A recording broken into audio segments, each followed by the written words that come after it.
രാവിലെ തന്നെ അമ്മയുടെ നല്ല ചൂട് ദോശയും സാമ്പാറും ചട്നിയൊക്കെ കൂട്ടി കഴിച്ചപ്പോഴാണ് കേട്ടോ എനിക്ക് ഈ ഒരു ഐഡിയ തോന്നിയത്.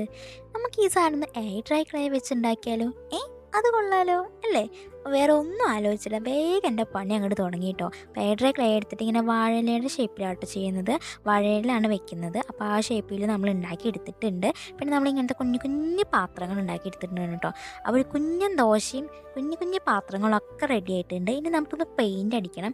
അപ്പോഴാണ് കുറച്ചും കൂടി റിയലിസ്റ്റിക് ആയിട്ട് തോന്നുള്ളൂ. നമ്മൾ വാഴയിലേക്ക് പെയിൻ്റ് അടിക്കുന്നുണ്ട്, ദോശയ്ക്ക് അടിക്കുന്നുണ്ട്. സൈഡിൽ നല്ല ക്രിസ്പി ആയിട്ട് ഇരിക്കുന്ന ലുക്ക് കിട്ടാൻ വേണ്ടിയിട്ട് കുറച്ച് ബ്രൗണൊക്കെ അടിച്ചു കൊടുക്കുന്നുണ്ടോ. അപ്പോൾ നല്ല ലുക്കായിൽ കാണാനായിട്ട്. അപ്പോൾ ഈ പാത്രത്തിൽ കുറച്ച് പെയിൻ്റൊക്കെ ഒഴിച്ചിട്ട് അടിച്ചു കൊടുക്കുന്നുണ്ട്. ദെൻ നമ്മളിങ്ങനെ കുഞ്ഞു കുഞ്ഞു ബോൾസ് ഉണ്ടാക്കി കൊടുക്കുക കേട്ടോ. ഗ്രീനും ബ്ലാക്കും അടിച്ചു കൊടുക്കുക. ഇതെന്തിനാണെന്ന് വെച്ചാൽ കടുക് കറിവേപ്പിലൊക്കെ ഇടില്ലേ, അപ്പോൾ ആ ഒരു ഒറിജിനൽ ലുക്ക് കിട്ടാൻ വേണ്ടിയിട്ടാണ് കേട്ടോ ഇങ്ങനെ ചെയ്യണത്. ഇതിട്ടിട്ട് നമ്മൾ ഫെവിക്കോൾ ഒഴിച്ചു കൊടുക്കുക. അപ്പോൾ നല്ല ഫിക്സ് ആയിട്ട് ഇരുന്നോളൂ. നിങ്ങൾക്ക് വാർണിഷ് അടിച്ചു കൊടുക്കുക കേട്ടോ. ഞാൻ വാർണിഷ് ഇവിടെ യൂസ് ചെയ്യുന്നില്ല. അപ്പോൾ ഫൈനലിനായിട്ടോ വന്നിരിക്കുന്നത്. ആര് കണ്ടാലും ഒന്ന് കഴിച്ചു പോകില്ല, അത്രയ്ക്ക് ലുക്കാണ്. നിങ്ങൾക്ക് വീഡിയോസ് ലൈക്ക് ചെയ്യുക. താങ്ക്